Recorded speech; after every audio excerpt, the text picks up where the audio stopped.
E aí um de Goiás. Depois eu mando o link para a Rita. Ou... Tá joia. De banana. Vou começar agora. Deixa eu... Uhum.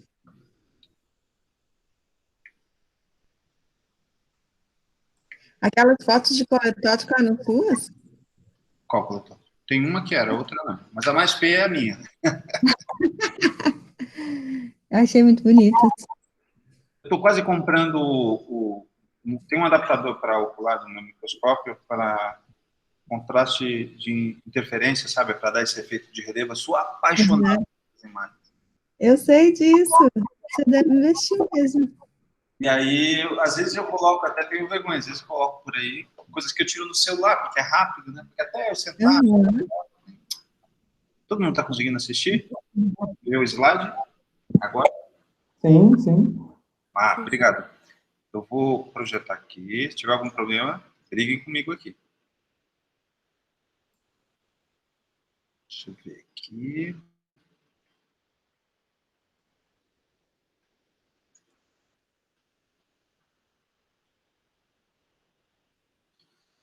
E agora eu vou falar sobre outra fruteira, né? Uma outra fruteira de importância tropical, né? E quando falar de banana, eu sempre imagino, quando a gente faz uma viagem, né, para o exterior, às vezes a gente vê no supermercado, ou então coisas que remetem ao seu país, que tem uma lembrança, e banana, sem dúvida alguma, é uma coisa que às vezes a gente imagina como sendo autenticamente brasileiro, né?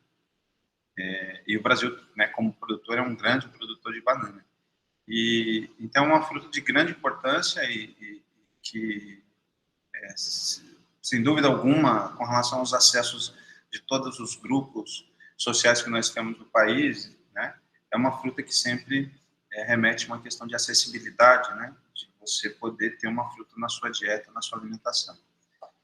E essa fruta, né, a banana, ela pertence à família Musa paradisíaca, né, tem outras espécies, eu não vou entrar em maior detalhe do melhoramento, família Musaceae, e o centro de origem dessa fruteira tão importante para a gente é no sul e sudeste asiático, né?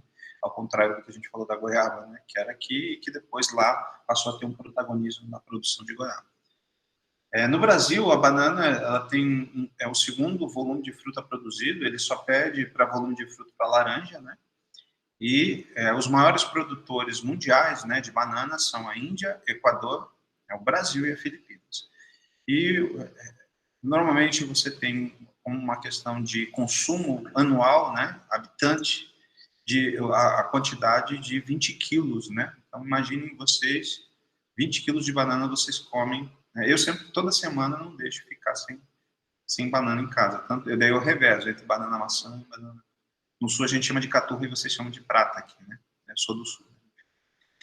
As culturas de exportação, elas deixam a desejar, a cultura, essa alta volume produzido de banana, ele tem um efeito muito importante para o mercado interno, ele é muito importante para o mercado interno, e normalmente existe a causa do fato de ser uma cultura de exportação que deixa a desejar, né, no mercado externo, é a questão da incompatibilidade da demanda desse mercado externo e as variedades, ou seja, o mercado externo não gosta muito das variedades que classicamente são produzidas no Brasil.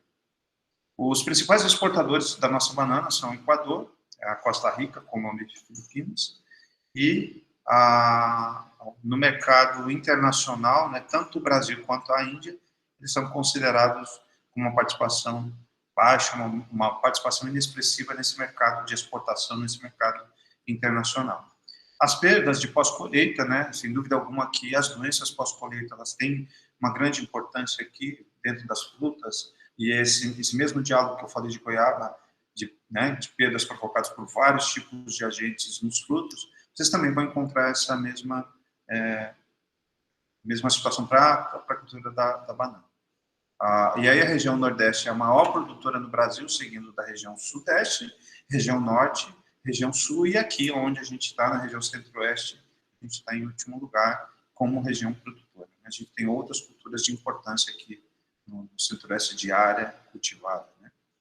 E aí desses locais no Brasil, Minas Gerais tem as cidades que se destacam, Janaúba, Juazeiro, Barreiras no estado da Bahia, Petrolina, no estado de Pernambuco, no Rio Grande do Norte, o Vale do Açu, como um grande, importante produtor de banana, e a Chapada de Apodi, no Ceará. Na região norte, né, vocês vão encontrar a banana sendo cultivada, a banana prata, Pacovan e terra, Cavendish, e essa Cavendish ela tem um grande apelo para o mercado internacional e que recentemente tem sido adaptado o sistema de produção de banana Cavendish com a implementação de irrigação, e aí eles utilizam a cultivar Granaine, no Rio Grande do Norte, né, como uma estratégia para tentar mudar esse cenário que nós temos de exportação de banana. Além disso, né, no norte é cultivado a anã, a nanica, o nanicão, a maçã, a cultivar figo e ouro. Na região sul e sudeste, Cavendish, o nanica e o nanicão, que seriam os mais importantes, sendo cultivados nessa região, e a prata. Na região centro-oeste, onde a gente está, a maçã, né, que é a mais cultivada aqui na região centro-oeste, a nanica, nanicão, prata, terra e dangola seriam os cultivares mais frequentes aqui nos campos de produção aqui da região centro-oeste.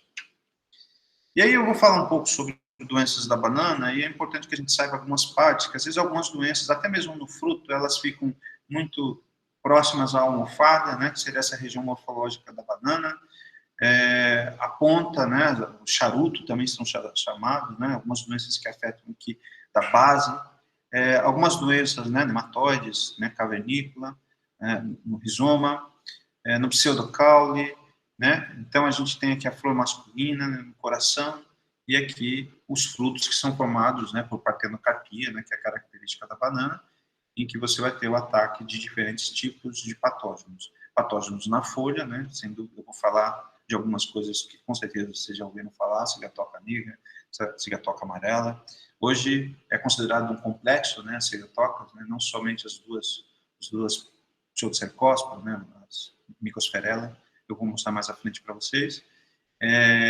E problemas aqui no pseudocaule, no morro da bananeira, né, o fusário, né. Então é importante que a gente denomine e reconheça, né, o caule, o falso caule, a raiz, o caule subterrâneo, né, o rizoma, e as raízes aqui, e vocês vão ter diferentes grupos de patógenos que vão afetar exclusivamente ou mais de um tipo de órgão dessa banana, tá? Então, na banana, a gente tem aqui 12 doenças fúngicas importantes, envolvendo aqui a antracnose, né, que a gente conhece, o mal do Panamá, o Fusarium oxysmo, uma doença fúngica, né, eu vou mostrar para vocês os sintomas, uma mancha foliar de banana, de Cordana musa, eu acho tão lindo o sintoma, eu sei que eu posso falar bonito aqui com vocês, porque talvez eu estou aqui dentro de um grupo ao qual eu pertenço, em que as pessoas acham sintomas de doença bonita, embora a gente saiba que a gente precisa controlá-los.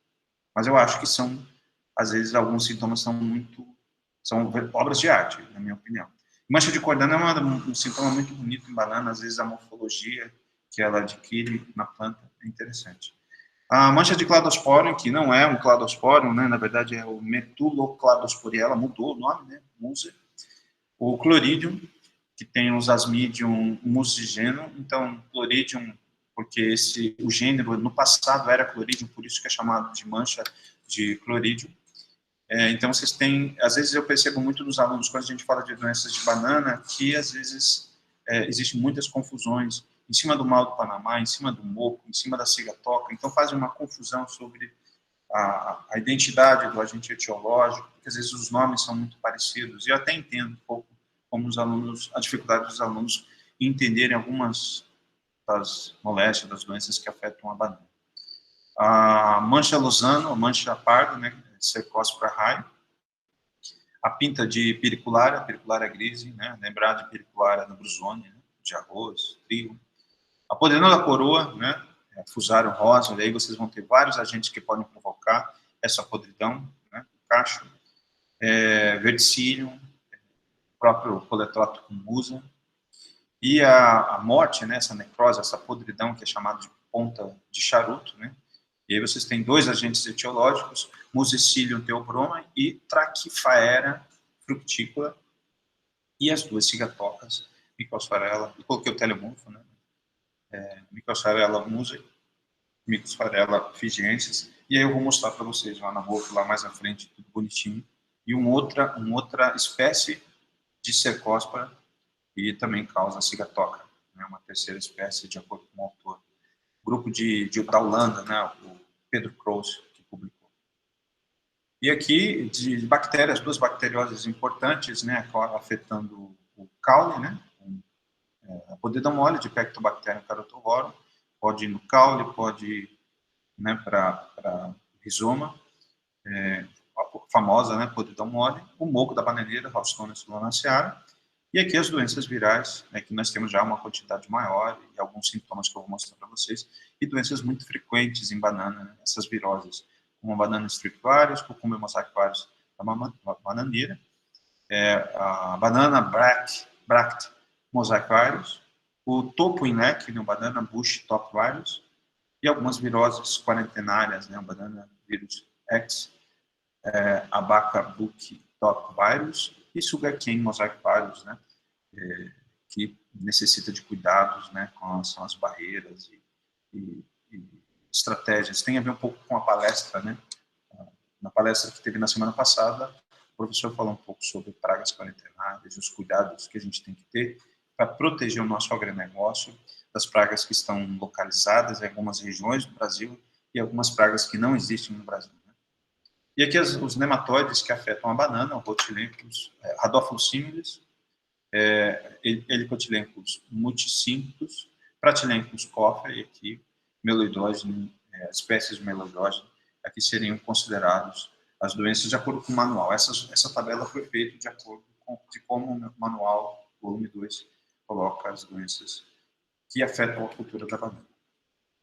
E aí eu vou começar falando sobre a antracnose, né? Então, aqui a antracnose, ela vai, embora às vezes a gente classicamente perceba a doença em frutos maduros, mas aqui eu coloquei de propósito uma escala de maturação para que vocês entendam que a antracnose também pode afetar em escalas de maturação menos avançadas. O fruto verde também pode expressar podridões decorrentes da ação de coletótropo. E essa podridão dessa base, né, desse charuto, aqui, desse pedúnculo, não é charuto, é pedúnculo, vocês podem encontrar. Jussara, tem, mas eu não lembro de cabeça quem são os materiais que são resistentes ao mal do Panamá. Eu já tinha visto uma listagem, uma tabela, de um trabalho de reação, tá? Eu vou chegar nessa doença, daí eu falo para você. Não sei se eu coloquei aqui. Nessa podridão desse pedúnculo, você vai ter coletótrico, né? E outros patógenos também infectando o fruto. Então, não necessariamente somente coletótrico vai causar essa podridão de pedúnculo.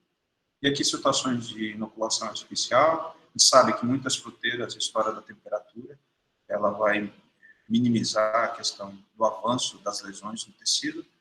E aqui a questão de um fruto, ele não está muito grande, mas a questão da pulverulência de coloração salmão, essas pintinhas pretas, né, decorrentes da ação, que padrões um pouquinho diferentes, né, lesões mais elípticas, aqui com a presença de sinais típicos de coletótrico.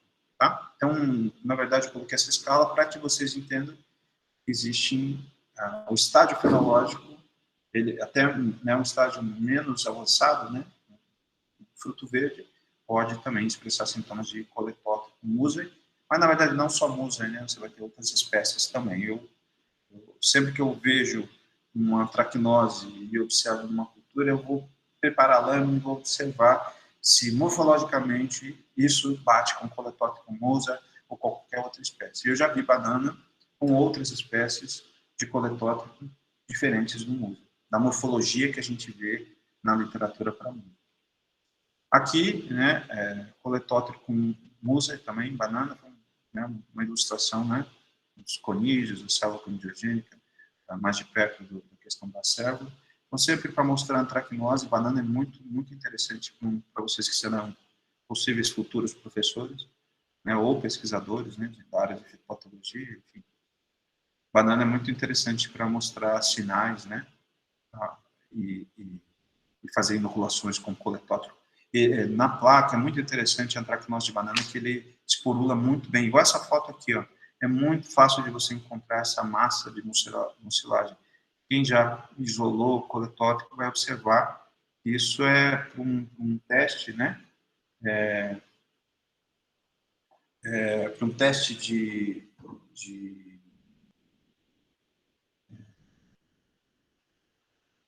resistência, né, inoculação, etc., a gente sempre precisa produzir bastante inóculo. Então, quando você vê uma placa produzindo, esporulando muito bem, né, e banana, goiaba também, eu já peguei, tem um produtor de goiaba aqui, que ele trouxe uma vez um material com um problema justamente de... Você tem recomendações de fungicidas cúpricos e o fruto estava todo pintado, queimado, com fitotoxidez de fungicida cúprico. E ele pensava que era uma doença. E que ele tem ele produz aqui perto de Urutaí, Goiás. Ele sempre traz aqui, tem a professora de fruticultura, a professora Glênia, e aí ele veio e me mostrou, me trouxe o material. E aí eu isolei, né, deixei, porque o fruto, se você deixar com o tempo, ele vai permitir isolar. E ele esporula muito bem no meio. Então, o coletótrico aqui, né, você vai ter a questão da rútula, né, que é característica do gênero, que ele é ameroceptado. O Isaías, ele perguntou quais os controles destinados à antracnose na questão de pós-colheita, né? A antracnose, às vezes, na banana, né, vamos colocar aqui, ela tem muito, as questões pós-colheita têm muito a relação com medidas de controle físico, né, que envolvem termoterapias, que envolvem, às vezes, se você tem até uma condição mais grave, se o tratamento permitir, né, a questão de exportação, né, mas você consegue conter mais a antracnose com relações, impedindo o amadurecimento do fruto, tem relações de etileno, né, quanto mais amadurecido o fruto, é claro que tem diferenças varietais, você vai ter uma maior suscetibilidade. E a questão também, no final dessa apresentação, eu coloquei algumas coisas de danos mecânicos. Alguns desses danos mecânicos, associados com uma relação de latência, com a presença desses esporos, ampliam também problemas. Então, se fosse pensar de medida de manejo pós-colheita, cuidados específicos com relação aos procedimentos de embalamento, de colheita, com a banana, para evitar com que isso favoreça esses vários agentes, não só coletótrico, vários agentes que às vezes ficam latentes enquanto o fruto é verde, que depois, quando o fruto amadurece, ele começa a expressar os sintomas que a banana, isso sempre acontece. Tá? Mas é tudo uma questão de você pontuar dentro das estratégias qual é a melhor forma e que seja, que o custo pague para conter, né? Conter o patógeno e o produto dessa contenção desse dano provocado por esse patógeno. Tá? Então, alguns sinais da cultura da banana, algumas manchas, né, com diferentes padrões de formatos, vocês vão encontrar. A questão dessa mucilagem de coloração salmão, que é uma grande massa, né? Você pega um pouquinho disso aqui, põe na lâmina e você vê uma grande quantidade de esporos. E às vezes, para você poder quantificar ainda sobre o que o Isaías falou, né? Às vezes você vê a questão da severidade da doença, ela vai auxiliar você, essa quantificação, auxiliar na implementação de uma medida, das medidas de controle destinadas ao antracnose, ao coletótrico, né, da banana. Aí você precisa, às vezes, essa questão desse monitoramento, né, daquilo que você está produzindo, né, no agronegócio de banana, vai auxiliar você a saber o tempo, né, que é uma das questões que se discute muito em manejo, o tempo para implementar uma medida de controle, e aí tempo para implementar ou a implementação de fungicida, ou um tratamento, uma termoterapia, ou né, um choque térmico, ou a questão dos biofilmes que a gente tem, né, que você coloca, ou camadas de ceras em frutos. Você vai encontrar muitas dessas coisas aí, assim, para muitas culturas. Não sei para banana isso, mas para maçã você tem muita contenção aplicando biofilmes, ou até mesmo eu já vi sobre nanomoléculas, né? que é mais ou menos a mesma ideia do biofilme, em que você faz uma camada de proteção de uma nanomolécula e isso faz com que ela respire menos, enfim, e aí não crie, não produza etileno, e aí a fruta atrase esse processo que a gente tem de senescência e aí, consequentemente, a ação de patógenos, fitopatógenos e agentes degradadores. Agora, uma outra doença, né, fúngica da banana, bastante famosa, né, o mal do Panamá, né, que às vezes as pessoas confundem com o moco da bananeira, né? O mal do Panamá, uma das formas de você poder diagnosticar é uma doença causada por Fusarium oxysmo com formas especiais pubensis, essa questão do corte desse pseudocaule, né, dessa estrutura, e esse escurecimento, né, pela produção de compostos fenólicos, né, que você vai enxergar, você vai observar no pseudocaule. E aí você vai ver normalmente se é uma doença vascular, isso vai prejudicar esse trânsito de fotoassimilado, esse trânsito de água e sais do sistema radicular para a parte aérea. E se existe uma falência, um problema nesse processo de evapotranspiração, obviamente a folha vai amarecer, a folha vai entrar no processo de senescência, o seu metabolismo vai ser prejudicado e ela vai ficar com, né, esse sintoma de guarda-chuva, que também é um sintoma muito próximo do moco que eu vou falar para vocês. Só que o moco vocês vão ver uma questão de um amarelecimento mais generalizado em alguns tipos de sintomas. Outra questão, né, então, eu quero um marcador para identificar o mal do Panamá. Esse escurecimento vascular, quando vocês passam um facão, o primeiro estágio que eu fiz foi com uma fazenda de banana. Então, passa o facão e aí você vai ver essa parte do miolo com a incidência, com esse escurecimento vascular. Existe um problema aí. No caso do moco, vocês vão ver, depois de alguns minutos, a exudação de um pus bacteriano. Um pus bacteriano não somente no pseudocaule, tudo vai depender da quantidade, né? O professor Maurício aqui, ele pode me corrigir aqui e falar melhor sobre bactérias. Vai encontrar exudação do pus bacteriano, tanto no caule quanto no fruto também. Passou em cima dos frutos verdes da banana, você também pode encontrar a presença do pus bacteriano, que seria essa marcador. Com pus, moco da bananeira, Haustona solanaceae. Sem pus, escurecimento de pseudocaule, né? Vocês vão encontrar isso para o mal do Panamá, tá? E a questão das folhas ficarem em declínio, decadentes, por causa desse problema, dessa associação com o problema vascular. Outra coisa, outro marcador de mal do Panamá, né, de Fusarium, é esses rendilhamentos, esses rompimentos do pseudocaule, que é uma das características de Fusarium oxysmo, do mal do Panamá também, tá? Então, normalmente, uma planta que você vê a parte aérea com algum tipo de distúrbio, amarelecimento, ao invés dela ficar pendente, né, para o ápice ela começar a cair, ficar com sintoma guarda-chuva, então seria mais uma das formas de vocês olharem no campo a incidência do mal do Panamá. Aqui alguns estudos da reação, né, de alguns genótipos de banana. Então, existem centros de pesquisa para buscar resistência a Fusarium oxysmo. E aí eu fiquei pensando assim, às vezes eu vejo alguns nomes. O mal do Panamá, ele é mal do Panamá porque foi encontrado primeiramente no Panamá. É a primeira ideia que a gente tem. Mas ele foi descoberto no mundo a primeira vez em 1874 na Austrália. Né? Ele teve um surto, teve uma incidência, mas só que isso foi, de certo modo, inexpressivo a ponto de causar um alarde internacional. E aí, em 1904, essa doença, esse Fusarium, que afeta a banana, que teve uma agressividade maior, que afetou uma grande área, que foi no Panamá e que daí, a partir daí a doença causada por esse patógeno foi chamada mal do Panamá.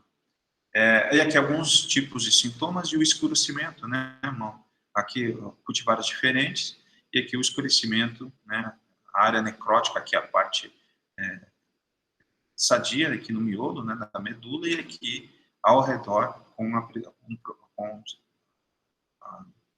necrose, né, de regiões do pseudocaule, tá? Aqui a distribuição de Fusarium, né, a raça 4, né, TR4, né, peguei tudo. Eu esqueci o nome do site, do caminho. A América Latina e a África são as áreas com elevado risco, né, com o espalhamento desse tipo de raça. Você sabe que raça não se identifica por morfologia, e sim por cultivares diferenciadores. Daí, no caso, cultivares diferenciadores de banana para poder identificar essa raça chamada de TR4. Então, ela é considerada, a África e a América Latina, como uma área de risco, né? Então, por isso que ela está pintada aqui de verde, né? Até aqui a Índia, e aqui essa região da Ásia, Austrália, né? É considerada uma área vermelha, porque é uma área que contém o TR4. Então, a história, né, agora fazendo uma conexão com a apresentação,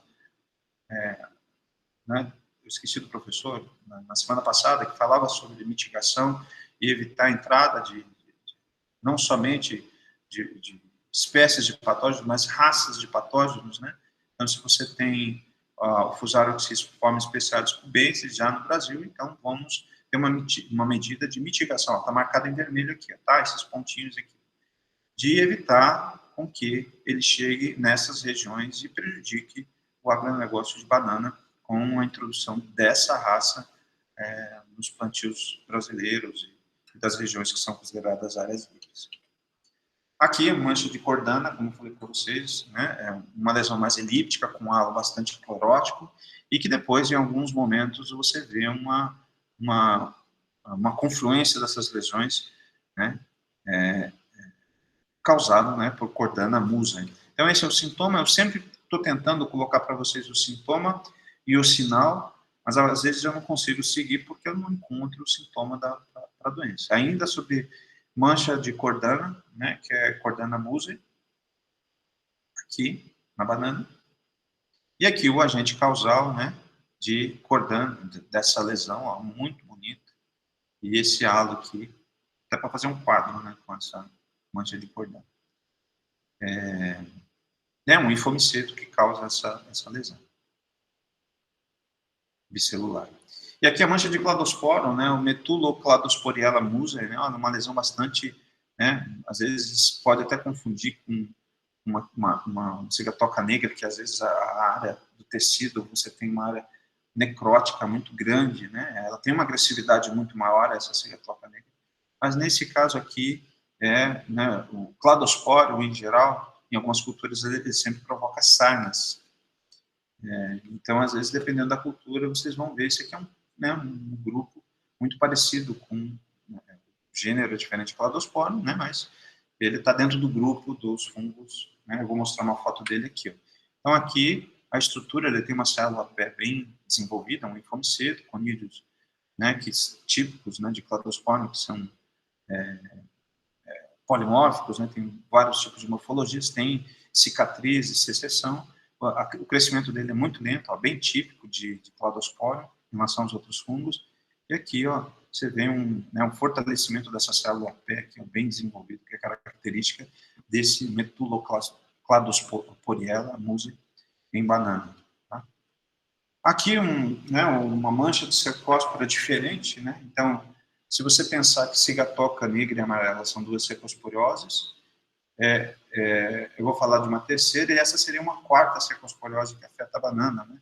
Aqui na região dos bordos, os sintomas. Esse que acho que é um trabalho do pessoal lá da Holanda. E aqui, conidiófilos cicatrizados, simpodiais, conídeos, né? Curtos, multiseptados, clavados, né? Típicos de cercóspora. Na verdade, cercóspora, o gênero em geral, ele é bastante comprido, né? Enfim, é bastante filiforme. E outro gênero, pseudocercóspora, por exemplo, já tem um encurtamento maior do conídeo. Então, os Asmidium musigeno, que eu tinha falado para vocês, também uma queima foliar, que às vezes, também eu, honestamente, olhando para a folha, eu não sei diferenciar essa queima de mancha de cercóspora que a gente está vendo aqui, de cercóspora musígeno, com mancha de clorídeo, que é meio que um movimento que a gente vê de muitos adivinhos que às vezes vai no campo e de repente já aponta, né? Talvez essa diagnose indireta baseada nos sintomas, eu acho que ela vale muito bem para as doenças que são realmente muito frequentes.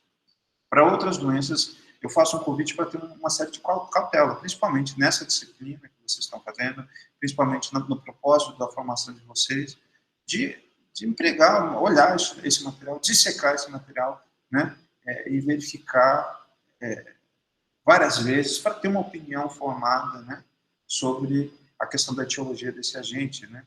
Nem sempre a gente ficar muito baseado numa fotinho dessa e dizer que é mancha de clorídeo, uma mancha ou cigatoca, ou mancha de cercóspora, coisas do tipo.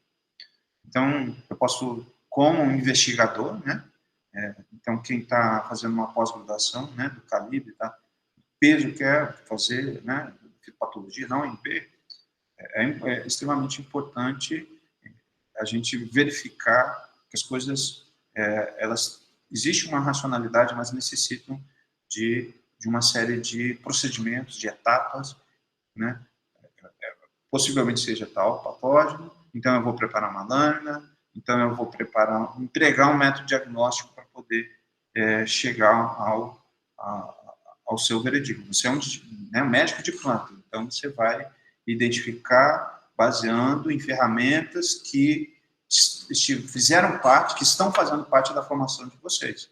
Então, essas ferramentas, algumas vocês vão saber muito bem, outras vocês vão saber mais ou menos, mas elas são extremamente importantes que vocês considerem e não ignorem, tanto ferramentas moleculares, tanto ferramentas clássicas, tudo aquilo que é dito dentro dos grupos, né? Eu falo isso estando do outro lado, assim, né?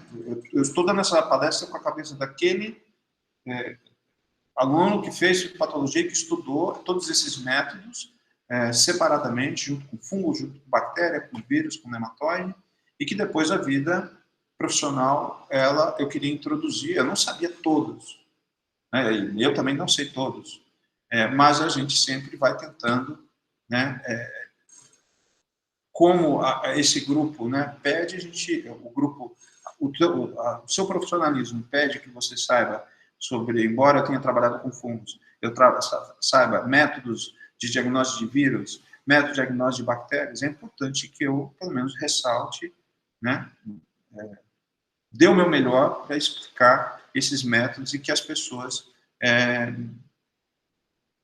não vão, né, não sigam para o campo como sendo adivinhos.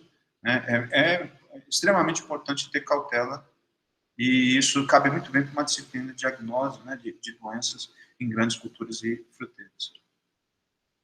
Plasmodium musígeno, né? Então ele é o agente causal atual, o nome atual é esse, mas no passado era Cloridium musae, né? Então por isso que o nome da doença é chamado de mancha de clorídeo. Então, quando você estuda fungos cercosporoides, esse gênero está lá junto. Ou seja, a banana tem muito grupos, né, gêneros de fungos e fungos cercosporoides. E aqui a mancha de Daytoniella, né, ela também é chamada de pinta de Daytoniella, vocês vão ter aqui nos frutos essas pequenas pintinhas provocadas, né, por essa Corenéspora torulosa, tá? Aqui a mancha parda de Corenéspora rai, né, é um outro formato de lesão, ou mancha losango, que bate justamente com o nome da doença, né, o formato dela no fruto.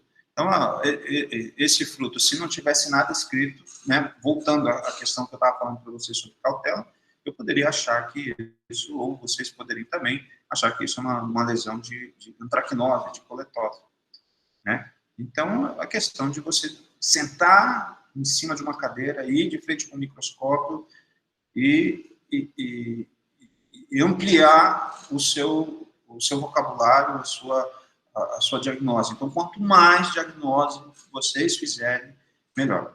Esses dias eu estava falando com um menino da informática e eu venho desde a época de 99, quando eu entrei no mestrado aí, no Brasil.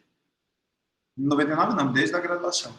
Eu sempre guardo dentro de uma pasta os sintomas e os sinais, né, dos patógenos. Eu comecei primeiro com sintomas, depois, mais tarde, fui comprando uma máquina profissional e fui guardando. E eu tenho uma coleção de 20 anos, né, 2021, de 2000 para cá, de 21 anos de sintomas que eu sempre guardo.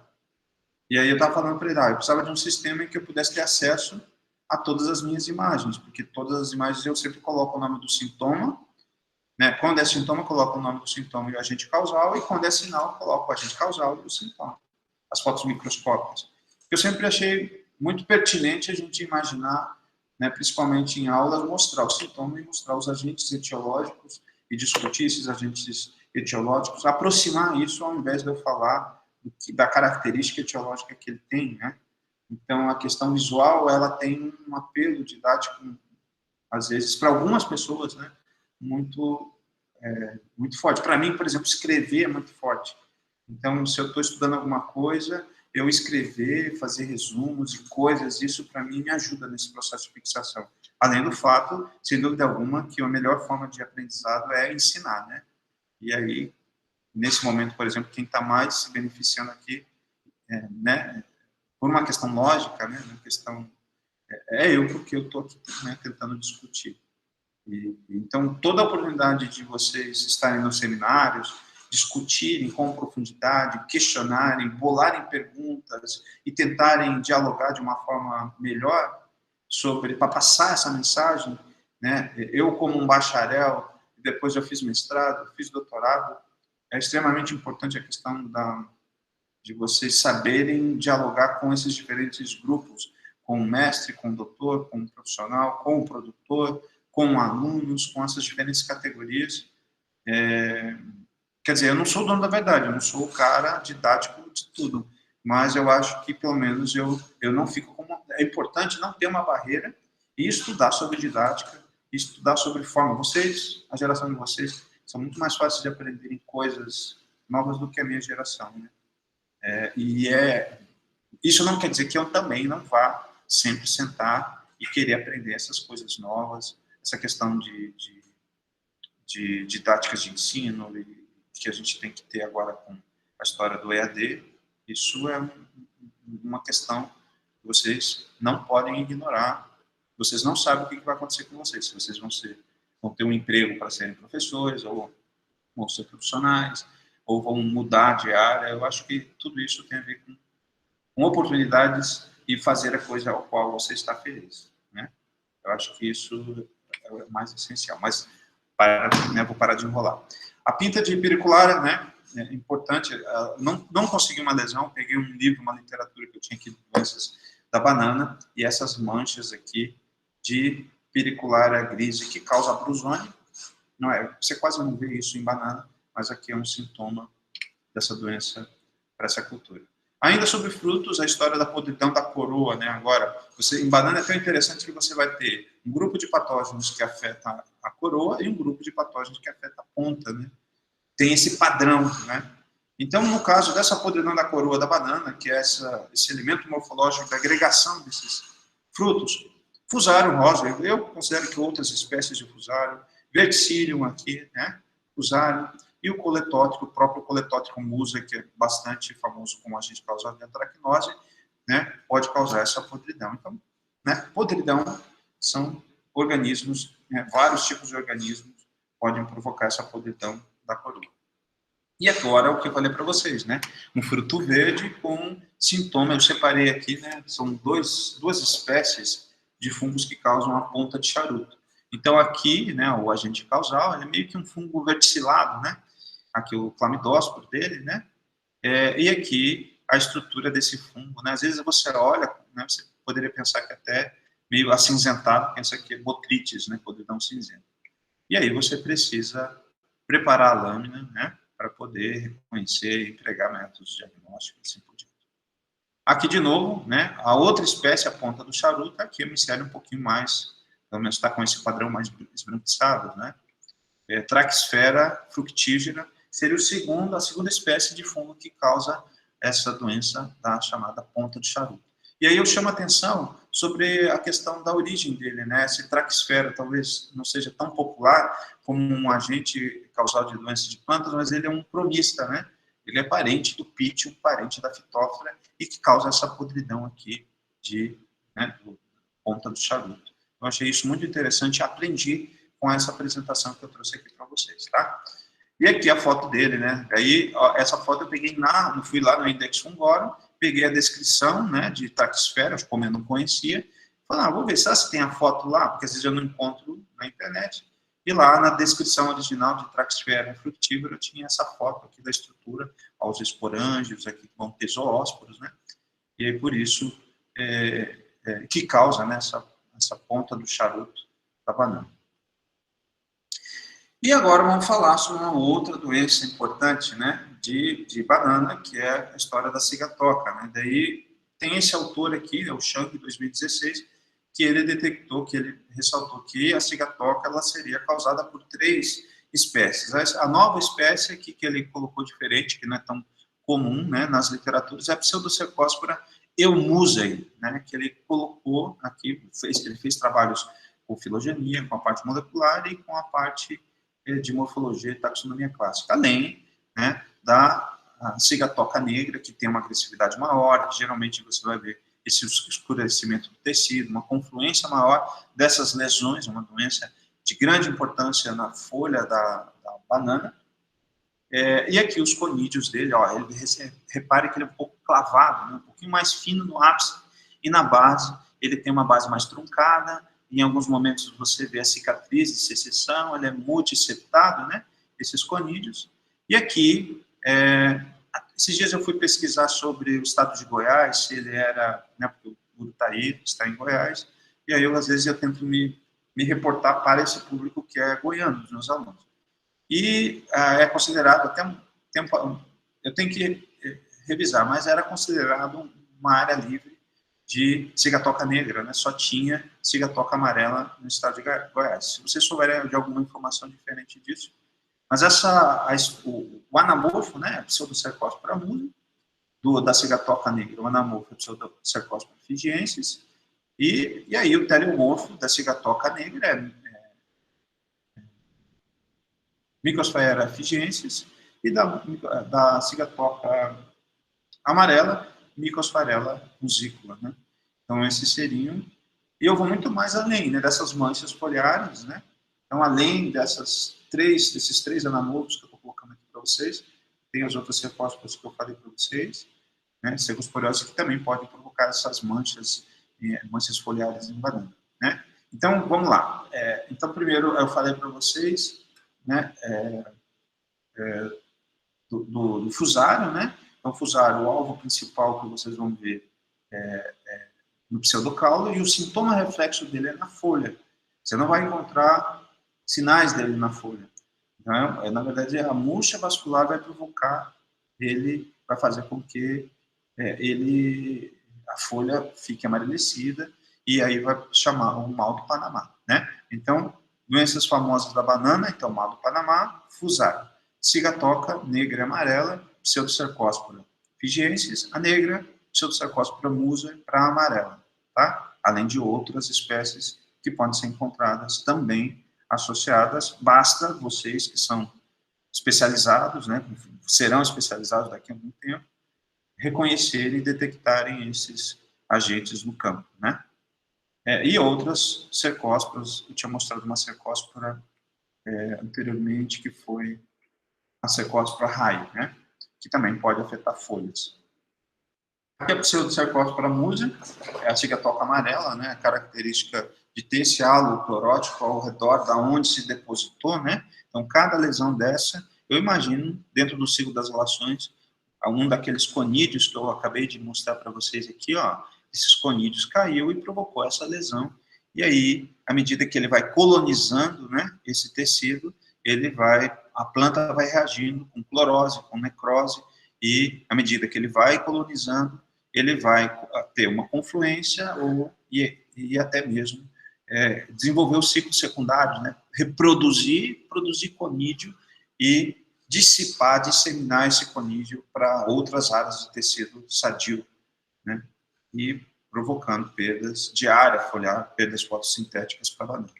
E a cigatoca negra, como eu tinha falado para vocês, ó, essa foto é muito, muito parecida com essa ilustração que eu mostrei para vocês, onde essa aqui, ó, né, ó, da mancha de cladosporo.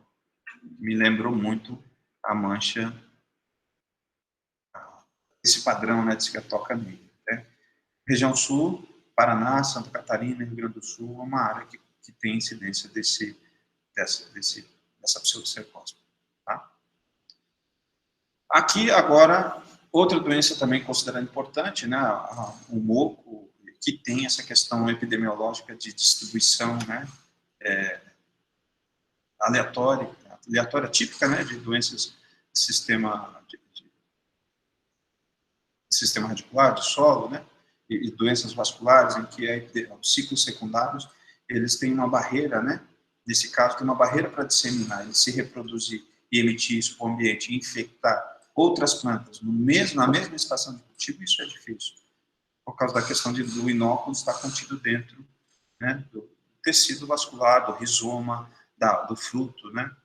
Então, as práticas, né, agronômicas, elas podem ou conter o morro da bananeira, a murcha da bananeira, ou aumentar. E Ralstonia solanacearum, ela vai ter esse patógeno, a questão típica, né, dessas folhas em guarda-chuva, pendentes, amarelecidas, por causa desse problema vascular. E a questão de você cortar esse pseudocaule, vai ver pus bacteriano, cortar, né, lembrando que Ralstonia, o teste do copo que vocês vão encontrar para solanáceas, né, é clássica essa questão da emissão, dessa produção de grande quantidade de pus bacteriano. Rizoma, frutos e caule, vocês vão encontrar a presença desse pus bacteriano. Aqui, mais outros sintomas, o que eu tinha falado para vocês, dos frutos, né, de recorte, lembrar da batata, né, da caule tuberoso da batata.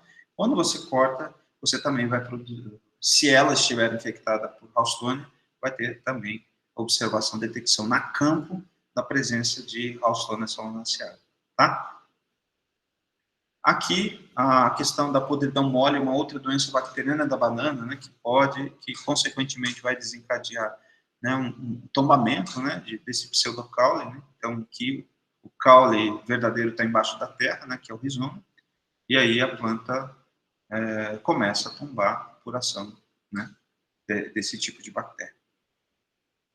Aqui, né, alguns avermelhamentos, escurecimentos vasculares decorrentes da bactéria.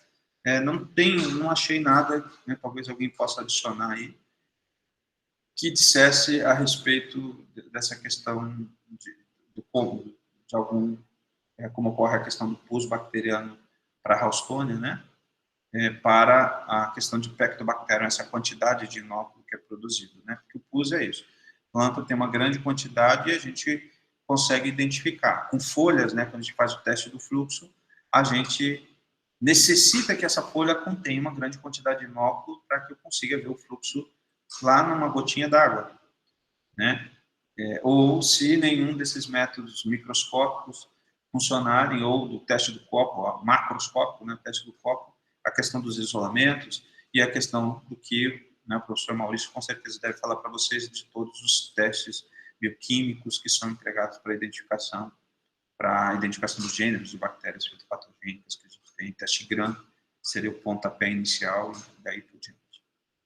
Aqui, Xanthomonas campestres, né? Lá na lista inicial eu não coloquei, mas aqui eu achei um surto e também uma doença, uma mancha foliar. Pode causar mancha foliar, pode causar esse sintoma que vocês veem aqui no fruto aberto, né? De escurecimento, de amadurecimento, e apodrecimento de folhas, manchas foliares, né? Então, é uma bactéria importante causadora de mancha foliar, né? O gênero Xanthomonas, e aqui a Xanthomonas campestris patovar musacearum, tá? Seria importante também na parte aérea. Aqui, o escurecimento, né? A questão da coroa, né? Seria um dos indícios da presença dessa bactéria em banana. E agora falando sobre vírus.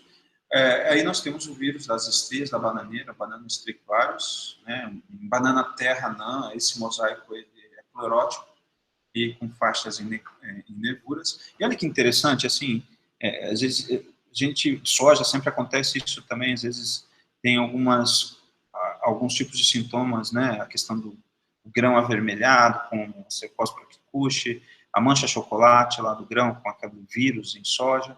E aqui na banana, que essa espécie, né, de vírus, ele provoca essas manchas necróticas nessa casca aqui. Quando você corta, você observa que interessante marcador, assim, se todas as doenças tivessem algo que a gente pudesse utilizar para economizar tempo, processo de diagnóstico, né, que a gente diagnostica para traçar medidas de controle. Tudo seria muito mais fácil, né?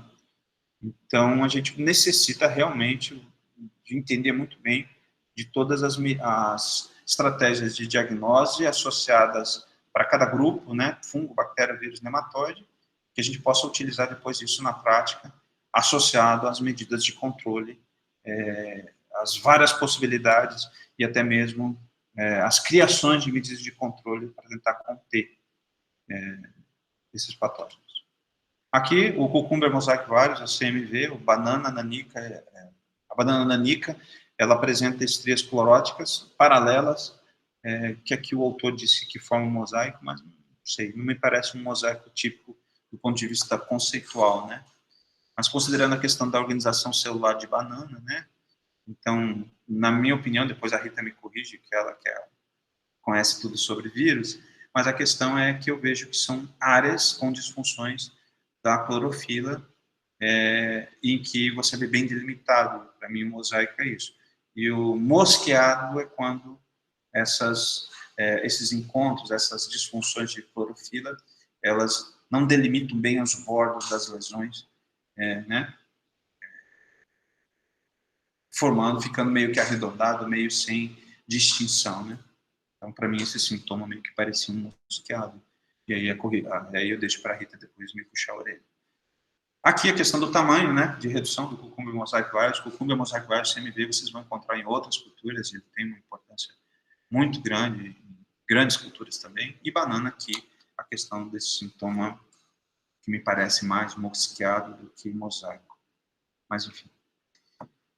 Lindo sintoma também, né, de vírus também, em muitas culturas a gente percebe que ele, essa questão, né, de afetar a atividade fotossintética, né, então ele forma um desenho, né, bem particular aqui do CMV, um outro padrão de sintoma, e da onde eu tirei essa foto, né, e maiores informações estão todas aqui. Depois, quando vocês estiverem assistindo o vídeo, é só colocar o celular que vai abrir a página da onde eu tirei, tá? Aqui mais sintomas, agora do topo em leque, né? Que é chamado o sintoma dessa virose da banana, que é o Banana Booktok Virus, BBTV. E aqui, né, a questão do sintoma meio que reduz, né, essa expansão da bainha que recobre o pseudocaule, aqui as estrias, né, onde se juntam, né, as folhas, e aqui a questão de redução de tamanho, estrias também, né, no coração, né, na flor masculina da banana. Aqui também o sintoma em leque do Banana Booktok Virus, BBTV, aqui também as estrias, né, questão de redução, né, dessa região pistiolar, região entre a folha e a bainha. E dos nematóides, né, nós temos em banana meloidógena, que é muito importante, aqui uma fotografia de células gigantes de raízes inoculadas de meloidógeno em banana, e aqui as células sadias, né, de raízes. E aqui as interações, né, corada com fucsina, né, o professor de nematologia pode utilizar. Então, você pode fazer cortes histológicos à mão ou usando micrótomo, depois tratar esses cortes com fluoxina para tentar, como uma estratégia de histopatologia, para poder identificar a questão de interação planta-patógeno, né, no órgão que está afetando a fêmea, né? Aqui são cortes de raízes de musa inata infectadas por meloidógeno incógnito, né, que seria um nematóide também de galha que pode afetar a banana.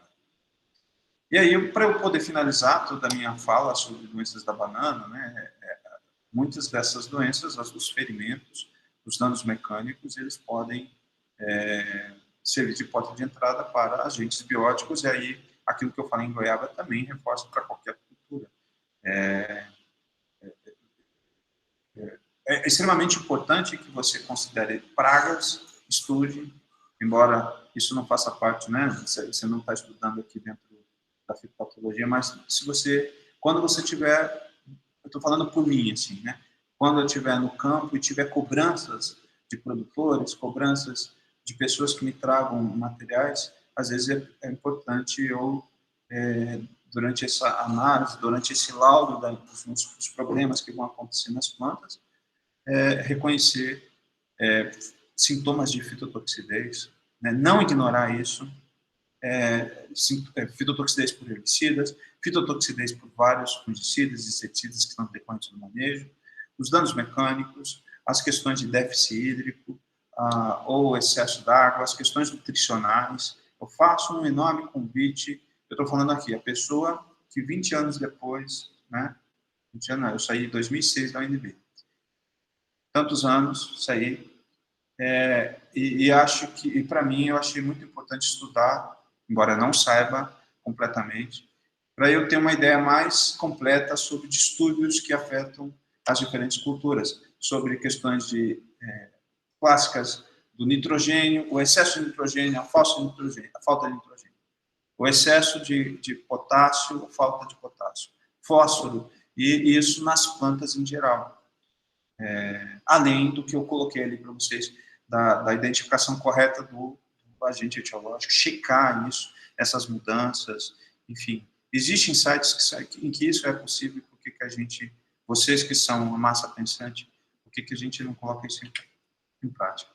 Aqui também, algumas, ficou encavaladas as fotos, mas são todos exemplos de sintomas de dano mecânico, pinta preta daytoniana, então coisas que foram no finalzinho que eu coloquei, mas que vocês têm que entender que durante esses processos de corte, de beneficiamento, de preparo da banana, né, para comercialização, ali vocês, dependendo do procedimento que você utiliza, você pode estar favorecendo ou não, ou desfavorecendo a incidência dessas doenças que afetam essa cultura. Tá? Era isso que eu tinha que apresentar sobre banana, doenças da banana. Eu tentei colocar, funilar dentro daquilo que é mais importante no Brasil e coisas que eu encontrei de doenças da banana fora também. Tá? Eu não consegui fazer, eu estava começando a fazer um joguinho para vocês, mas daí no próximo encontro, qualquer coisa, ou então eu mando o link para a Rita manda para vocês, se vocês quiserem brincar em cima dessas coisas, quiserem a apresentação depois desses sintomas, eu mando, que PDF é mais fácil de enviar, envio para vocês, ou se quiserem enviar por e-mail, sei lá, me pedem por e-mail, eu arrasto e jogo para vocês. O e-mail está aqui, miltonlima@ifgoriano.edu.br.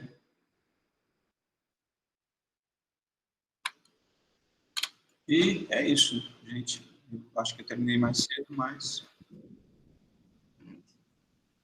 Muito obrigada por tudo, porque as duas apresentações foram muito boas, muito enriquecedoras.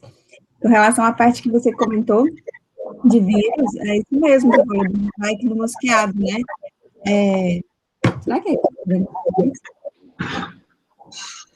Vai, Rita? Eu estou tentando verificar se era aqui da interferência.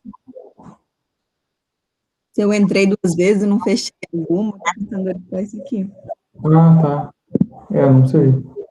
E daí, Milton, o que você falou mesmo, é a questão que em monocotiledôneas, o mosaico, ele não fica naquele tamanho que a gente está acostumado, que é monocotiledônea, né? Mas, realmente, em algumas, acho que variedades cultivares, ela fica mais similar ali, pelo que você mostrou, fica mais tênue, como se fosse realmente mosqueado, mas às vezes é pela variedade mesmo. Mas está direitinho a explicação que você fez. Eu gostei muito da sua abordagem. E a gente pode abrir, então, para perguntas. Alguém tem alguma pergunta para fazer para o professor Milton? Às vezes essas variações, né, Rita, ela tem a ver com o tempo também, né?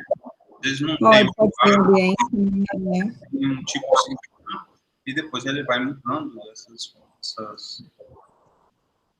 sequências, né?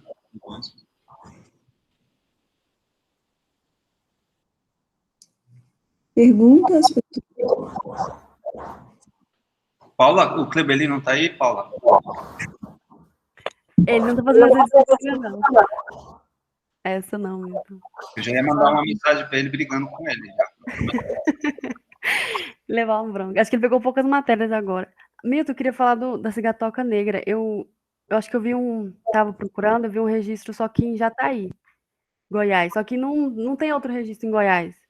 Mas é um trabalho mais antigo, mas não achei outro. Acho que só Uma tem em vez eu Jataí. estava. É legal, tem que ver a questão do dado do Ministério, da Secretaria de Agricultura. Uma vez eu vi um trabalho do Ministério em cima do DF para detectar se existia cigatoca negra, sabe? Uhum. E talvez eu tenha que pesquisar dentro do site da Secretaria da Agricultura e ver o que ele... Com certeza deve ter alguma coisa nova ou registro, né? Para poder fazer essa história dessas pragas regulamentadas, né? E saber essa questão da distribuição, se chegou ou não, se é uma área livre ou não. E no mapa também, né? Eu não esqueci de ver lá a questão da distribuição, mas até um pouco tempo atrás existia essa diferença de distribuição da cigatoca negra para a cigatoca amarela no Brasil. Então, a negra, né, que é um problema, ela não está amplamente distribuída, né? Pelo menos, claro que eu posso estar errado. Será que também não tem, pela questão de ter a cigatoca amarela mais distribuída, muitas vezes a diagnose não ocorre? Assim? A pessoa olha, tá, a cigatoca, pensa ser cigatoca amarela e faz o controle e não tem uma diagnose assim muito específica. Mas existem bem definidos métodos de diagnose para separação das duas. Tanto com relação Em questão de campo, mas em questão de produção, do produtor, às vezes, controlar e não fazer esse link a questão que pode não ser cigatoca. Não sei. a medida, na verdade, vai ser a mesma para todos os cephalosporoides, sabe? Eles vão Por ter essa questão, né, também. estratégias. De controle. Claro que um isolado em si pode ter mais agressividade do que o outro. Sim. Isso são questões ligadas à questão da interação. Exato. Né? Obrigada. Meninos, mais alguma coisa? Sheila Freitas, Tiago. Tiago é da agronomia do Itaí. Samuel. Paula é do Itaí também, não é mais. Foi roubada pela Rita. Milton, eu queria saber se da sua experiência em campo, o que você tem visto, quando você mesmo disse que às vezes o aluno, e a gente pode confundir, né, o moco com murcha. E em campo mesmo, você consegue fazer teste de copo, alguma coisa para verificar fluxo ou não? Como que é? Ou realmente em campo ali fica difícil e realmente confunde ou não? Você, Maurício? O Maurício pode falar melhor do que eu. Sobre moco, essas coisas. Mas uma vez eu fiz, aqui a gente tinha uma aula, a gente cortou com um facão e viu a exudação de pulso. A gente viu um sintoma, a gente estava entre... Eu já vi as duas situações, com sintomas de moco, o sintoma na parte aérea amarelecido e com as cores pendentes, eu falei, vamos cortar? E aí, numa situação, eu vi aquele padrão enegrecido, é claro que isso... coloca aqui, parece tudo muito bonitinho, mas às vezes quando você chega no sistema, é aquilo que a gente não consegue. E aí eu tinha visto essa necrose central, com o miolo da medula que sem estar com sintomas, e a relação com a vegetação de pulso. Pode falar, Maurício? Não, eu não tenho muita experiência com doenças da banana, que é da Housetonia. Acaba que, né, eu trabalhava mais com Housetonia, mas nunca na bananeira. Mas sim, pelo que eu sei, dá para fazer a diagnose de Xanthomonas e da Housetonia por observação de exudação. No caso, você tem que cortar a planta, né? Claro, que nem iria fazer com a Solanácea. Mas eu já vi, inclusive, por fotos, no caso das Xanthomonas, que é tão claro que você corta e já começa a estudar a partir dali. Você nem precisa fazer o teste do copo mesmo, né? Mas eu não sei dizer a questão de sintoma em campo. E falam que tem alguma diferença, né, entre a estrutura das folhas, etc., em comparação a outras murchas. Eu nunca consegui notar a diferença. Eu também vi isso, Maurício, mas eu eu não consigo ver, para mim eu vejo um amadurecimento e aí eu vou em busca do caule, eu vou olhar para o caule com o facão. Mas essa questão do posicionamento dessas folhas, essa arquitetura, que eu também vi que tem diferença para as duas doenças, aqui na escola tem banana, tem bastante banana, e sempre a gente vai olhar e, do ponto de vista de tentar checar aquele padrão, sem cortar, para mim, eu acho impossível, na minha opinião, assim, sabe? E pode acontecer as duas? Pode acontecer casos que tem as duas, me ocorreu agora, estar totalmente comprometido e você ter os dois problemas? Eu não duvido de nada, dessas interações. Essa questão de você ter mais de um, é claro que existem sítios de parasitismo, que às vezes você tem uma frequência maior de um que o outro, mas eu não considero uma hipótese usada, não sei. Que eu saiba, não teria nenhum impedimento, não, nesse caso, porque é só ver também solanáceas, né? A gente tem isso. Tem verticillium, fusarium, Housetonia, todo mundo causando murcho. Claro que cada um tem sua própria condição, né? Verticillium de clima mais a menos, fusarium de clima mais alto, mas, pelo que eu sei também, se tiver fusarium, Housetonia, pode ter sobreposição e infectar ao mesmo tempo. Sei bem como é que seria isso, quão rápido a planta iria ter sintoma. Mas, bom, acho que poderia. Tem um capítulo do manual que fala dessas associações de complexos e alguns complexos desses grupos, né? Até mesmo de grupos completamente diferentes, o nematóide, a influência do nematóide sobre o fusário. E você vê, às vezes, situações que a severidade aumenta, de 3, de 2, ou a severidade reduz, então não é uma regra totalmente perfeita, né? Dessas misturas para expressar diferentes tipos de sintomas. Às vezes você vê um patógeno da folha que influencia um outro patógeno do sistema radicular. E sistemas artificiais de inoculação de 2, de 3, e você via situações que poderiam aumentar a severidade ou poderia reduzir com a presença dessas associações. O Milton, posso fazer uma pergunta aqui, Maurício? Sim, claro. Como é que está meloidose enterolobe na sua região lá?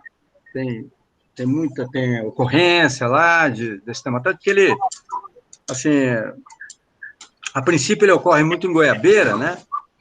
Mas agora parece que ele está ocorrendo também em algodão, é um nematóide agressivo, né? Soja. Então, não sei, na sua região, como é que está aí, meloidose enterolobe? Existe um projeto de extensão aqui, quem trabalha, né, com nematóide é a Glênia. E eu me lembro que eu vi uma vez no salão dela e ela falando, porque ela dá aula de fruticultura, olha que interessante. E aí, esse produtor de goiaba, etc., ela ia lá e fazia extração de nematóides nesses locais, mas eu não ouvi ela falar do nematóide enterolobe. Via muito de pratilencos, de meloidose, de aterotera.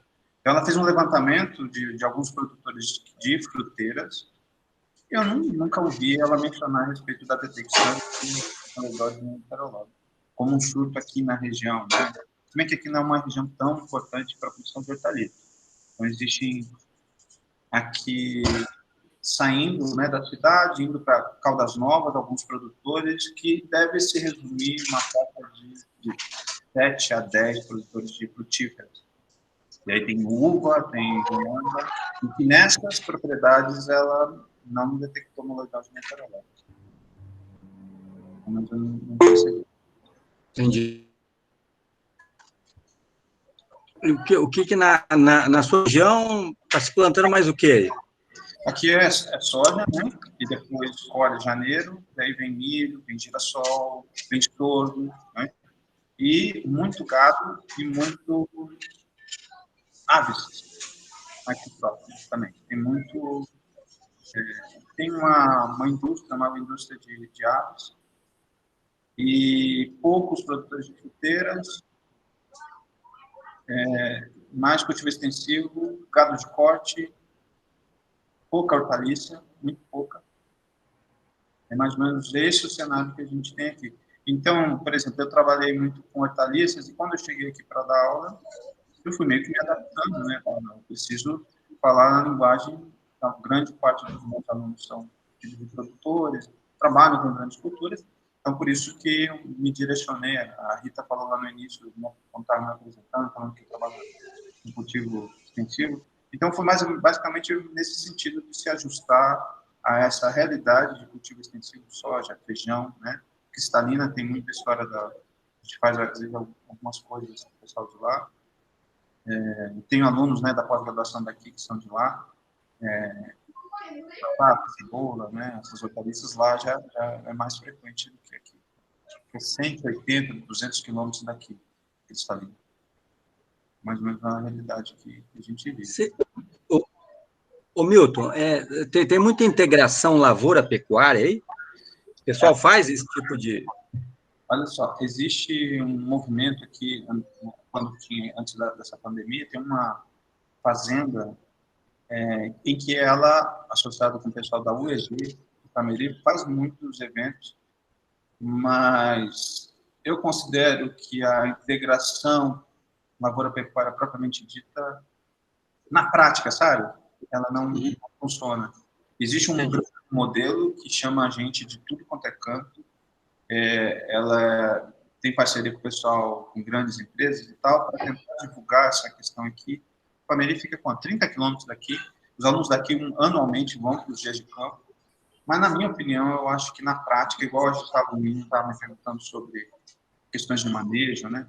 Então, a gente tem um perfil de uma série de ações corretas para serem implementadas, mas que, às vezes, na prática, por depender não somente do proprietário, né, da fazenda, às vezes depende de uma política pública, depende de acesso à informação, né? Estava falando sobre isso anteriormente, mas eu vejo muita área de pastagem degradada, por exemplo, e essa integração, para mim, que, honestamente falando, ela não tem um grande polo de divulgação, mas ele não se dissipou para todos os campos. Tem muito campo aqui de pastagem, sabe? De gado de corte. Entendi. Então, essa é a minha opinião que eu tenho. Entendi. O pessoal usa muito esterco animal para, assim, incorporação, essas coisas, faz aproveitamento de resíduos. Sim. Eu estou aqui há 11 anos, então eu via anualmente, a gente sempre tem uma percepção quando a gente anda na estrada e tal, e eu vejo que nos últimos anos você vê uma absorção, principalmente das camas de frango, de alguns fertilizantes orgânicos, inclusive em soja, plantio de soja, em grandes áreas.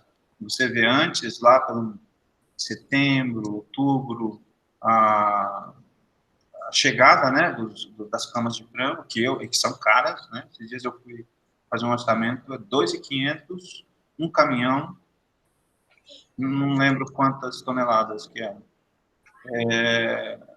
de esterco dessas granjas que tem bastante granja de aves aqui. Recentemente eu vi uma fazenda com uma questão de energia elétrica, essas coisas aqui, mas eu não percebo muito dessas questões como a gente vê, né, da integração lavoura-pecuária. Os benefícios que ela tem, todo mundo sabe, mas por que não implementa isso de uma maneira generalizada, sabe? Entendi. Obrigado, Milton. Olha, parabéns, viu, pela apresentação. Só vou terminando aqui, mas assim, o que a gente percebe quando você está palestrando, né, é que você passa uma paixão, entendeu? Pela fitopatologia. E isso é importante, eu acho. Você entende isso aí? Você falou uma coisa que eu também concordo, que é a melhor maneira de a gente aprender as coisas é ensinando. Ensinando, vem as perguntas, a gente... os conceitos, eles vão, como é que fala, sendo sedimentados à medida que a gente vai praticando, né? Praticando. É importante o contato com os estudantes, porque volta e meia eles estão fazendo uma pergunta, por isso que eu falo que é importante que a gente não vai saber, como eu sempre disse, ninguém sabe tudo, a gente está sempre aprendendo, né? É um processo, esse processo de aprendizado, ele é um processo coletivo, né? Quando a gente está com eles, né? Eles passam conhecimento também, a gente doa mais, né? Porque a gente está no papel de doar, mas a gente está sempre aprendendo ali. Parabéns, viu, Milton? Tá? Eu agradeço pelas palavras.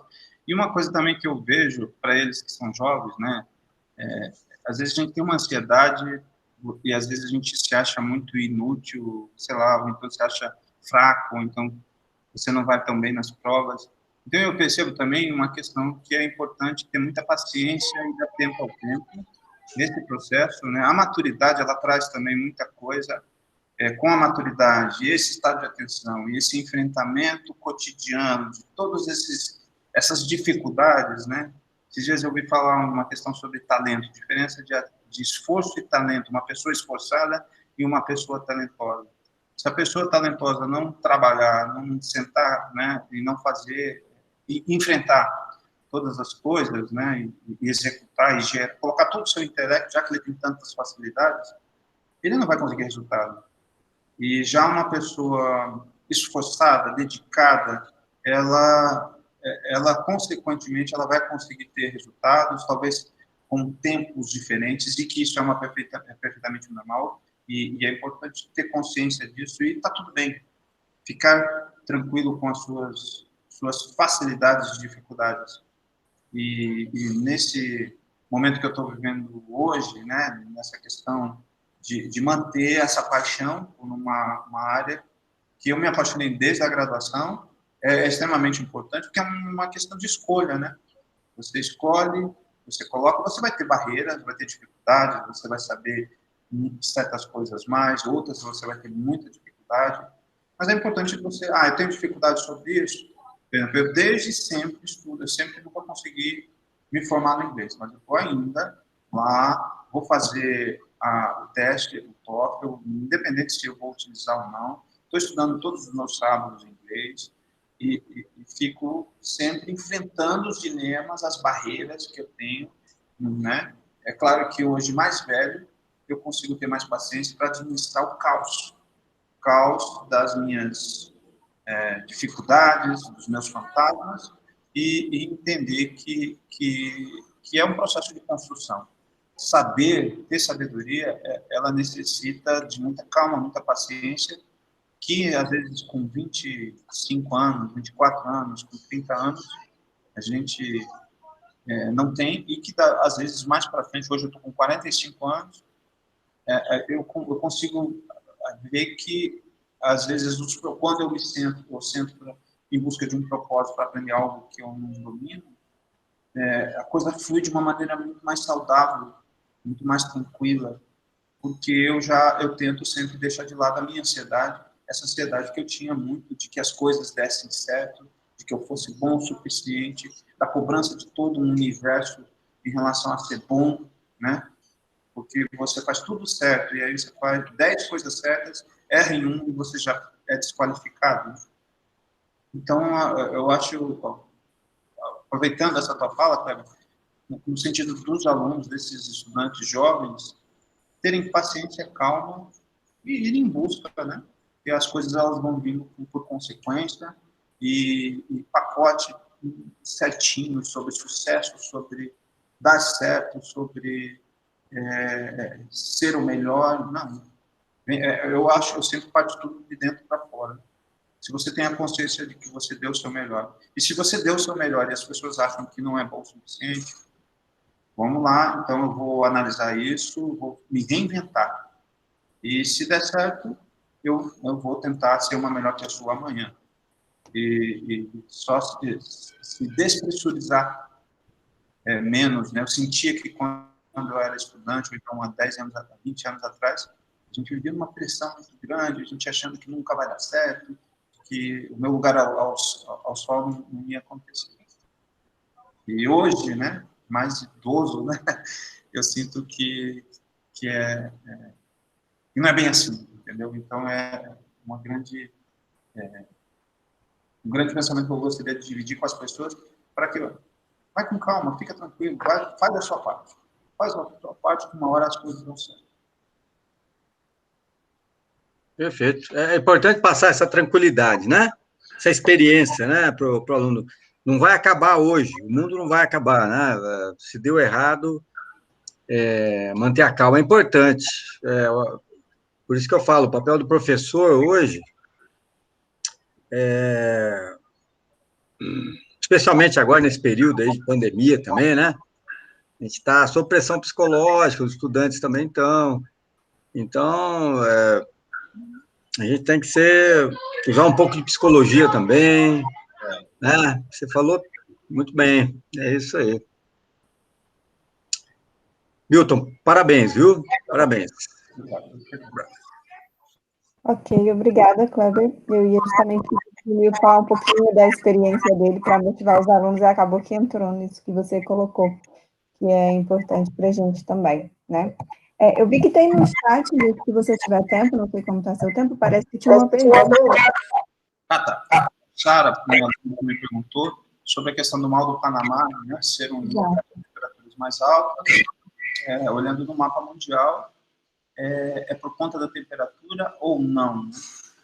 Na verdade, Jussara, ela vai ter essa interação do fusário com a banana, ela vai ter condições de ambiente que vão favorecer, envolvendo a temperatura. Uma banana é uma cultura de clima tropical, e aí isso vai favorecer o desenvolvimento dessa doença. Então, essas condições, talvez dessas variações climáticas, essas condições de temperatura, de umidade, do período, né, do ano, isso vai favorecer essa interação desse isolado com o genótipo da banana, né, com o hospedeiro, a ter uma ocorrência de uma doença em maior ou menor proporção. Então, ela pode aumentar, pode dizimar com maior proporção. É claro que a dinâmica de espalhamento, né, de uma doença monocíclica, né, como é a questão do fusário, ela vai ser um pouco diferente dessas doenças que afetam a parte aérea, em relação à formação de mais ataque de, né, reproduzir dentro do ciclo das relações e atacar mais tecido doente na estação. Então, ele tem muita interação com as práticas de manejo do solo, de introdução de material doente ou não, né, contendo fusário ou não, dentro da área, para tentar mitigar essas relações. Então, existem algumas situações que vão favorecer por uma questão natural da região. Por exemplo, a região de registro é uma região de plantio de banana, muito importante, do estado de São Paulo. E lá, por exemplo, no Paraná, eu sou do Paranaguá, né? Então, Curitiba fica a 1.500, 1.300 de altitude, Paranaguá fica a nível do mar. E lá no Paranaguá é um caldeirão. E lá tem muito plantio de banana. Então, essa questão de temperatura e umidade e condição ambiental vai, de certo modo, favorecer a introdução de algumas plantas adaptadas àquela condição, como é a banana, e, consequentemente, é bom para a cultura, vai ser bom para alguns patógenos importantes. Como no falar de banana, é importante que vocês saibam características do mal do Panamá, do moco da bananeira, da cigatoca amarela, cigatoca negra, falei para vocês, além das podridões pós-colheita, né? Então, se não entendeu nada do que eu disse, de repente tenta ter uma ideia sempre generalista. Eu sempre penso assim, uma ideia bem no geralzão. O que foi dito sobre doença da banana? O que foi dito sobre doença da goiaba? E tentar articular isso com o propósito da disciplina de doenças e grandes culturas, que é basicamente você usar alguns desses marcadores ou empregar método diagnóstico para identificação, né? Então, as condições ambientais vão ser extremamente decisivas para a ocorrência e até mesmo a implantação da cultura naquelas áreas, né?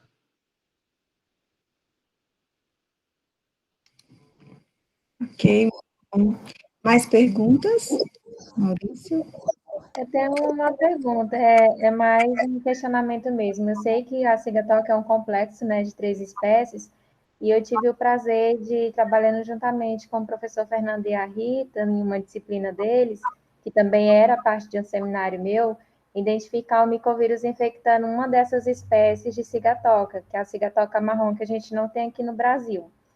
Então, eu aprendi essa parte de bioinformática, identificar micovírus a partir do transcriptoma.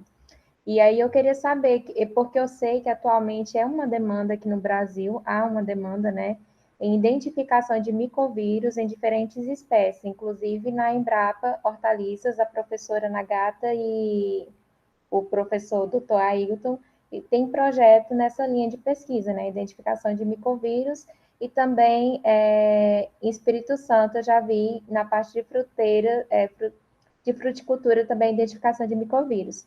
Eu quero saber se você, com a apresentação da banana e tudo mais, que você acaba que eu vejo que seus trabalhos, a maior parte são com fungos, né?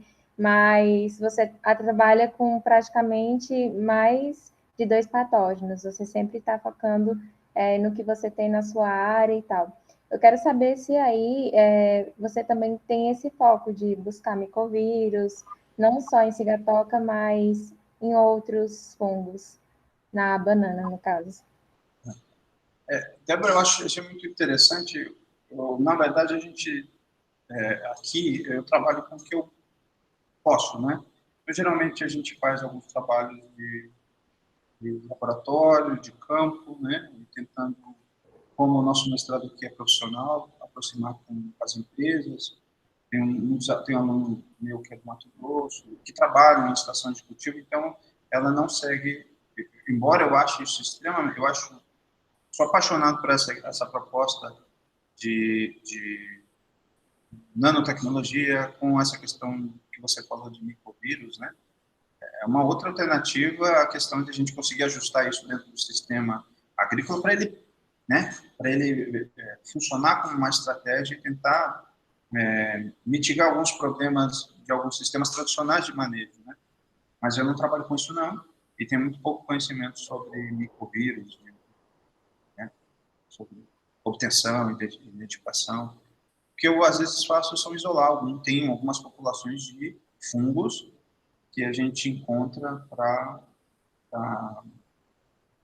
controle biológico, indução de crescimento, mas nada muito profundo em cima disso. Mas você tem parcerias para sequenciar esses isolados que você tem?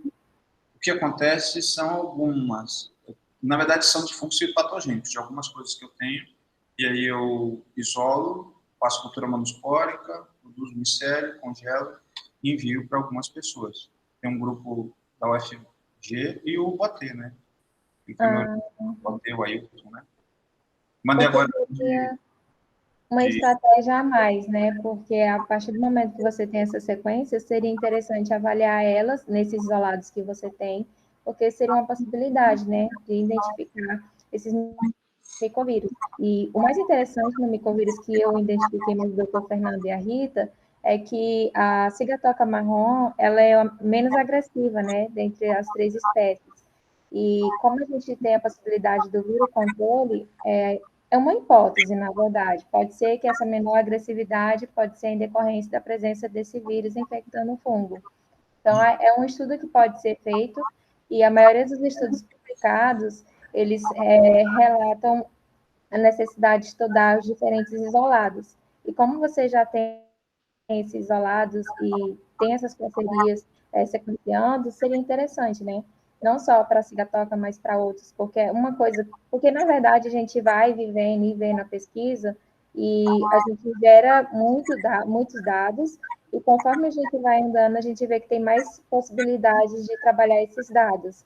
E eu acredito que a micologia, o virocontrole, seja uma dessas possibilidades que até então ainda estão crescendo em andamento, né? E dá para associar com o que já é feito. Então, era mais por nível de curiosidade mesmo. Muito interessante isso. Eu acho muito essa questão dessas outras estratégias que a gente tem de controle biológico, eu acho que uns 10 anos atrás, 15 anos atrás, a gente tinha um certo preconceito, né? Hoje você, por exemplo, na minha opinião, por exemplo, com doenças de solo, você modulou essa questão da quantidade de propágulos de um agente de controle biológico, que ela supere que a distribuição desse propágulo de um agente de controle biológico no solo. Você conseguiu criar um sistema para fazer com que ele aumente a ponto de ele, durante essa distribuição do solo, ele ataque alguns patógenos que estão presentes naquela, né, naquela área agrícola. E aí você vê muitos resultados promissores para muitos patógenos com essa implementação. Na parte aérea, como você tem essas questões de ambiente, com essas questões de introdução de interferência, né? Então, teoricamente, você deveria ter que distribuir todas essas populações, todas essas partículas desse agente de controle biológico e ele se manter viável a ponto dele, no momento que um esporo de um fitopatógeno chegasse, ele conseguisse atuar fornecendo uma relação mais ecológica, né, sustentável, e todas essas questões que a gente vê atrelado ao controle biológico.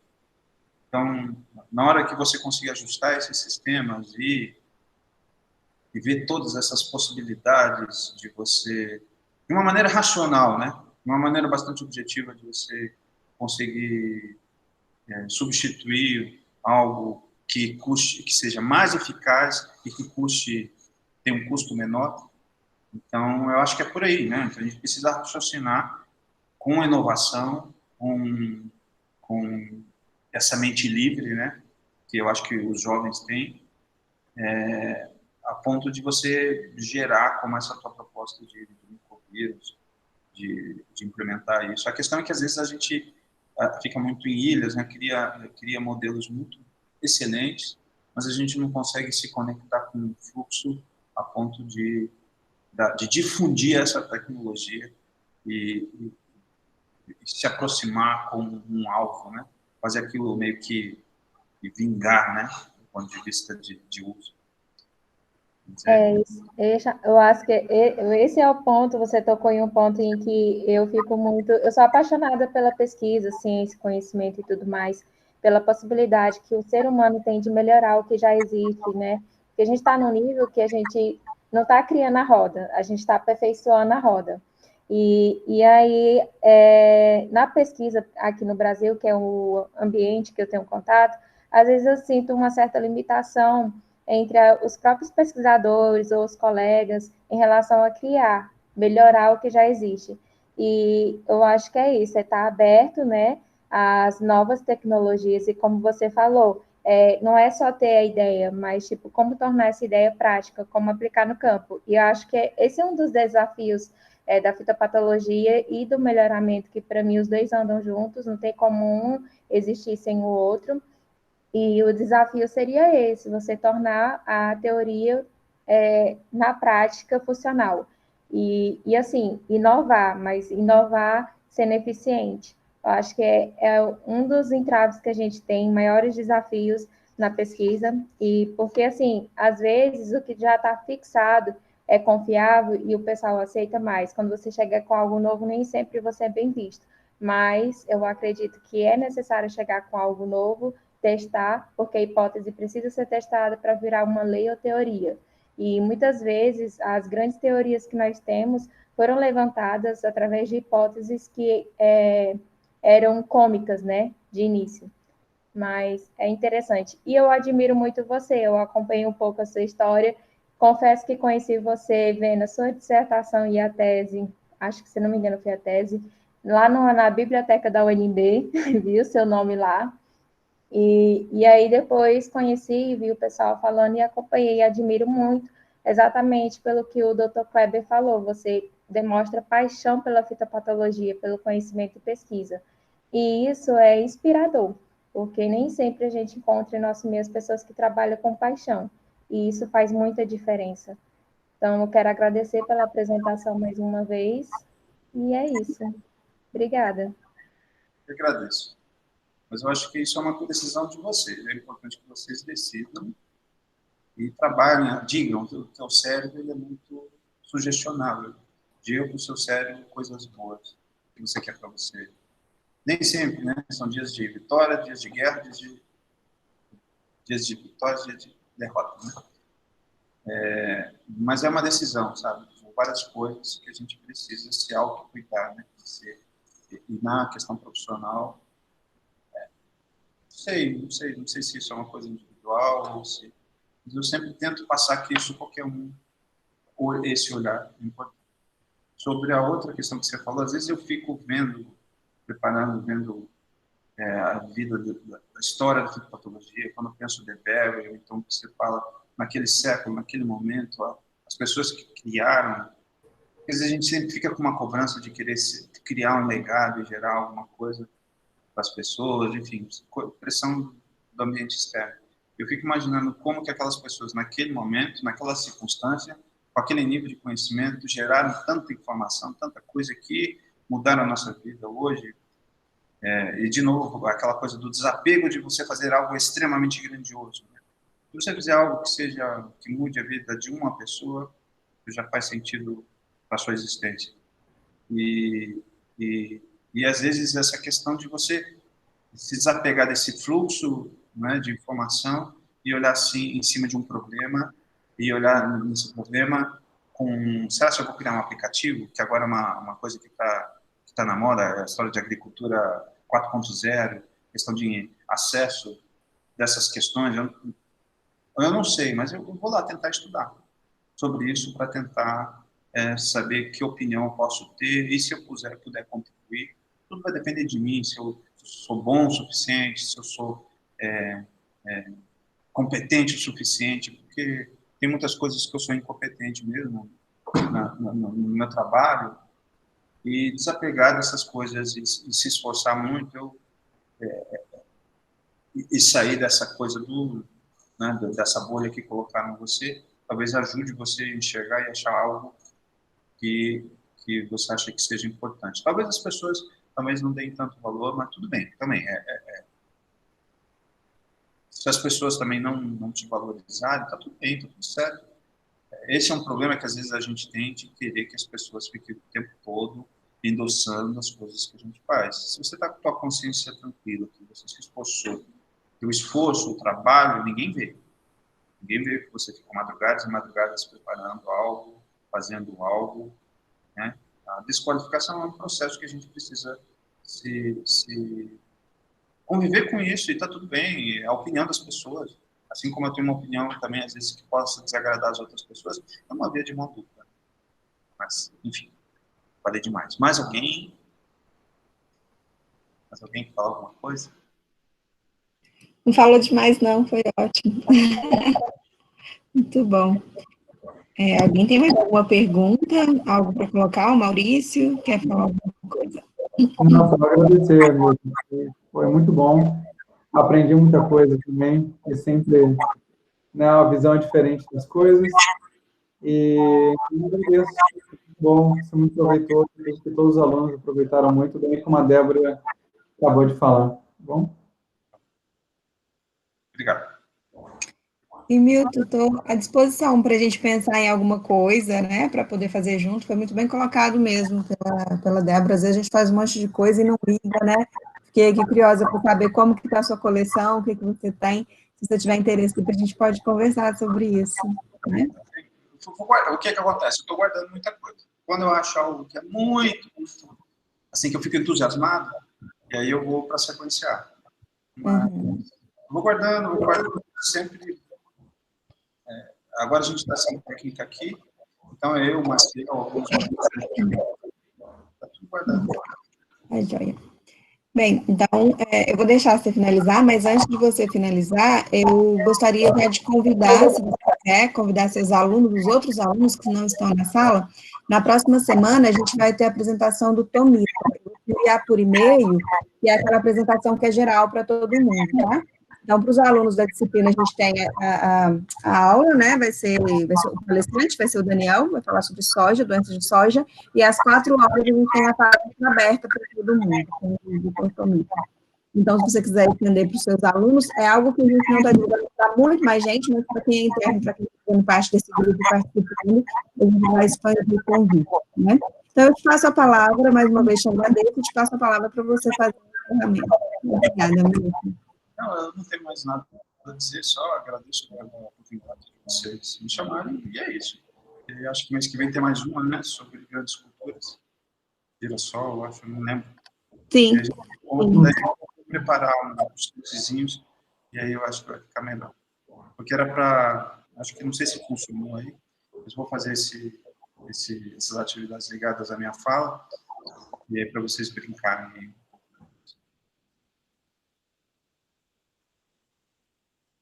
E aí eu finalizo, eu estou satisfeito, tá? Ok. Ah, obrigada, Milton. Ah, obrigada.